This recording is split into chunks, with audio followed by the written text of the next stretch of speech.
It is obvious that Wizardel is the strongest in the game, but way before Wizardel, we've got a long history of strongest characters. With each new strong character appearing, there is always the question of, is the meta breaking the game? Are these all just cash grabs? There's a pool of people who enjoys all these new strong characters, but there's also people who finds that this is destroying the environment of the game, the health of the game. Let's use this video to discuss the meta in Arknights, but before that, let's also talk about what their history is. Back in my days, we used to have the big tree. There was Exio, Silver Ash, and Fiela. Okay, I can't do that voice for so long, but anyways, my OG day 1 Arknights players would know that these were the characters that everybody told others to pull for. Of course, while they were strong for that point in time, later on we saw the first actual strong character, and that was Surtur. Surtur was crazy for her multi-target ability, her ability to ignore resistance of the enemies, and just how high the damage can go. And the ability to stay invincible for some time of a skill duration, that was also helping with stalling certain of the bosses and elite enemies.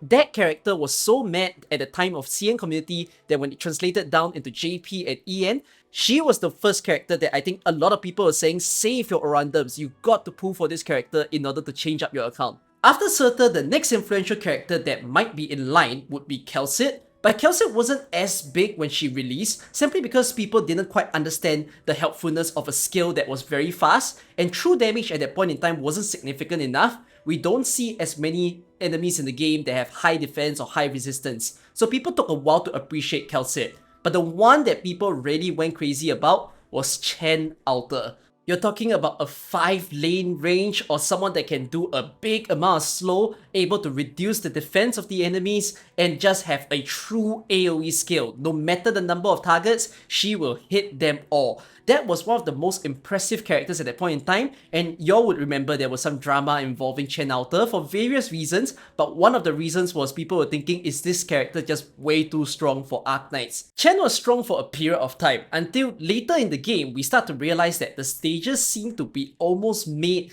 to counter Surtur and Chen Alter. Surtur was the arts damage queen, right? And Chen Alter was the physical damage queen. So with these two sides being settled, it's almost like they could do anything in the game. But we can see that there are stages where their ranges might not be as applicable towards how the enemies move. So later comes another big queen, and that was Ling. Ling was absolutely insane because the amount of stages that Ling can clear all by herself are too many to count. You don't get a situation where Surtur and Chen Alter is the only person within the stage, but Ling was the first time that you can see so many 1 operator showcase, and if not at most 2 operator showcase, because her dragons being able to have very high HP stats, being able to have high attack, again true AoE skill as well, where everybody in the range of the dragons can take arts damage, and that 4 block, the very first 4 block within the game.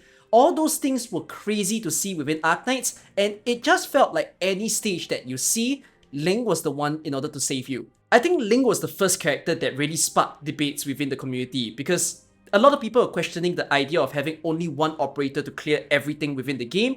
If that's the only thing that you need to do, then are you even playing the game anymore? And of course, some people will argue that the downside of Ling is exactly her strength, which is she's a summoner, so she's going to take up so many deployment limit that you won't be able to use anybody else within the stage. But that isn't something that is very difficult to get by. I mean, if she's the only one that needs to be there and she can clear everything, what exactly is the issue, right? And it's not like you're going to use all your deployment limit for just the dragons. Most realistically, some people would still have a vanguard so that you get their DP going, and you still have supporting people around in order to, say, make the dragon stronger and whatnot. But of course, that ends up looking like you're just playing Link Knights. You don't have to do anything else within the game. Eventually, people grew up from Link Knights, I suppose, because summoning dragons that are high DP isn't as fun, and if you only use 1 person in the stage, it can get boring after a while. So people don't really do that as often. But then the next big deal, it's crazy to say that this is the biggest operator in the game, because he doesn't even attack when his skill is turned off, and that is Moina. Moina is still one of the biggest units within Arknights, and the reason for that is that on his skill tree, he's almost like a Silver Ash, but the damage ceiling is so much higher comparing that without module, and there's true damage within his skill. If he's attacking enemies, there's going to be true damage. If the enemies are attacking him, they also take an amount of true damage. And that scaling of his attack is just so tremendous that it clears so much of the content within the game. If you look at Kilstin V's guides or anybody else, Moina is a very hot pick as that one single 6-star in order to deal with so many stages. It also helps that his skill pops up quite quickly, and that is one of the reasons why he's such a popular pick. The naming of operators doesn't stop quite there. After Moina was released, we have so many operators that I think today we consider as some of the strongest people in the game. There's Texas Outer, Reed Outer, Yato Outer, Innes, Aya Outer, Typhon, Virtuosa, Dagonbreaker, Ray, Ella, Escalon, Logos. There are so many units that I think are considered crazy, and while these are considered the higher upper tiers of the 6 stars within Arknights, there's still a lot within the middle of the pack that a lot of people enjoy using as well. But of course, after this came the one that destroys them all, and that is Wizardel. Wizardel has a different tier of the 6 stars. In fact, her strength level is almost like a 7-star. There's a lot of things that you don't quite see in other 6 stars that only Wizardel could do. If we just look only at her skill tree, which is the bread and butter, the one that everybody cares about, that skill has the ability to nuke a gigantic range. It has a very big physical damage amount, and the summons doesn't do physical damage. Those summons can deal arts damage. The benefit of those summons is that it also camouflages her, allowing for her survivability since the enemies will damage the summons before they damage her. Her and those summons allow for even her normal attacks to go absolutely crazy. The fact that it's able to just hold off so many of the smaller enemies and even sometimes the elite ones is just so spectacular to see. It's almost like as if there is no weaknesses to a character like this. I forgot to also mention that she's able to stun people. It is a chance to stun when she attaches an after image on an enemy, but when skill tree is turned on, it's basically a guaranteed stun.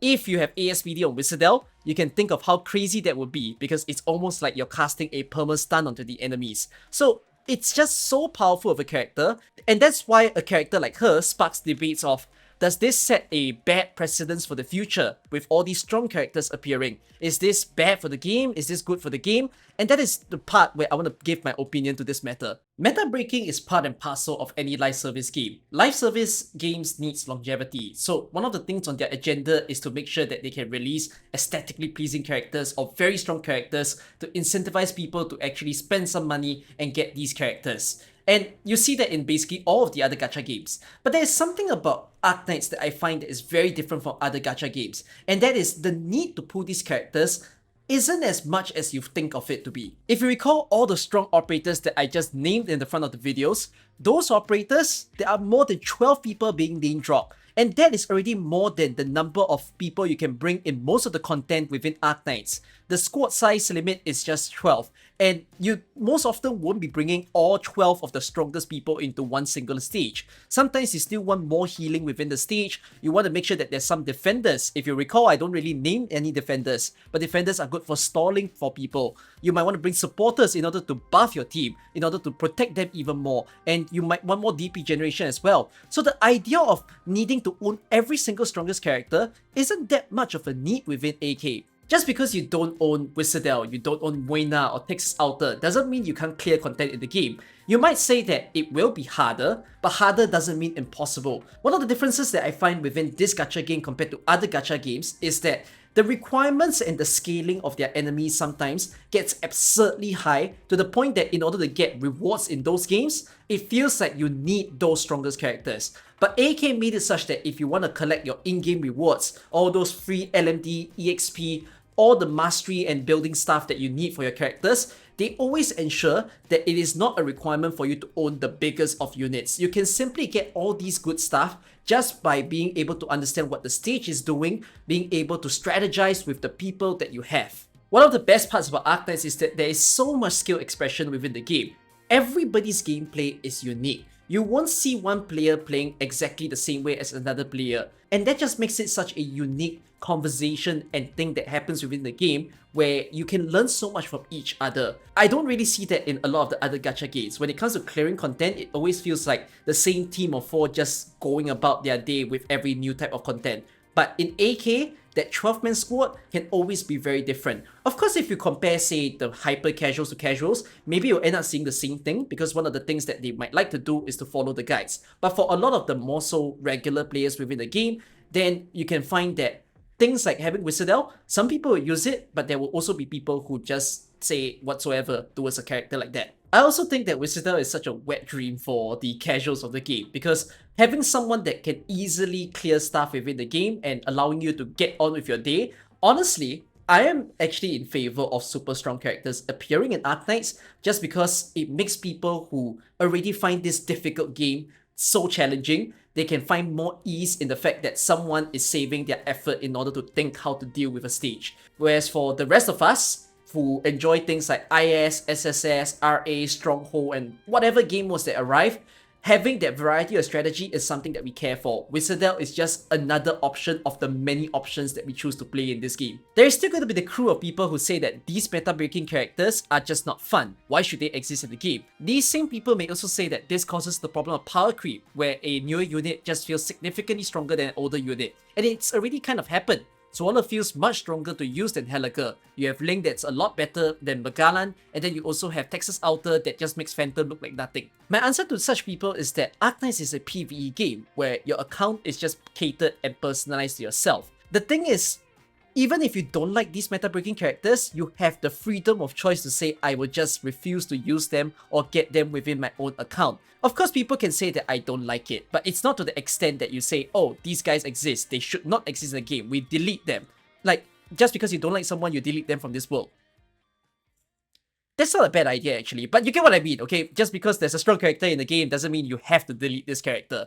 Instead of conforming and using all the strongest units in the game, you can simply use the supposed weaker versions of them within the same branches. If people were to question why you're doing that, which some people do within my own streams, my answer to them is, it's just more fun. It's so much more interesting to see such a gameplay than the standard everybody just use all the big guns within a stage. I also want to add that with the addition of modules in the game, it does very well in terms of balancing the 6 stars in the game. You have people like Silver Ash feeling closer to Moina, your snipers finally dealing more damage so that they can deal with higher defense enemies. You have 6 stars that do new things as well, like Viviana doing burn damage and Tons casting Nervous Impairment. Of course, there are some 6 stars where their modules don't feel as significant, but the game tries to compensate it with things like IS module, where you have people like Angelina, Rosmontes, Phantom going absolutely ham. So I feel like this game does a lot in terms of making sure that the people that you pull for can all have something special going on for them. And that is one of the biggest reasons why I love Arknights just way too much. The whole thing about Wizardell being the strongest, she still is, and I wonder who is going to dethrone her at some point in time. It's gonna happen, it's inevitable. But until that point in time, is it an issue that we have a strongest character? With 5-6 years of Arknights and seeing every single strong character, we lived on. You know, the game didn't die just because a new strong character exists. Instead, the game thrives for the fact that this helps with the casual players, the new players, the high-end players as well if you want to go for some bigger strategies, but at the same time, there's also so many of us that can't give a damn about these strong characters. We just play with who we like. We play faction-specific, class-specific, we just play with random operators. Whatever strategy that we feel suits our own level of enjoyment and fun, that is the way that we go with Arknights, and that is also the beauty of the game. I want to know down in the comments, how do you feel towards this meta topic? Do you like meta? Do you hate meta? What do you give into? What do you not enjoy all that much? Let me know how do you feel whenever a new strong character appears. Let this be a time of discussion. And I hope this video has been a nice memory lane with all that meta name drops that we had in the front, and also just a nice place for you to sit in. So anyways, see you guys in the next video. Bye bye.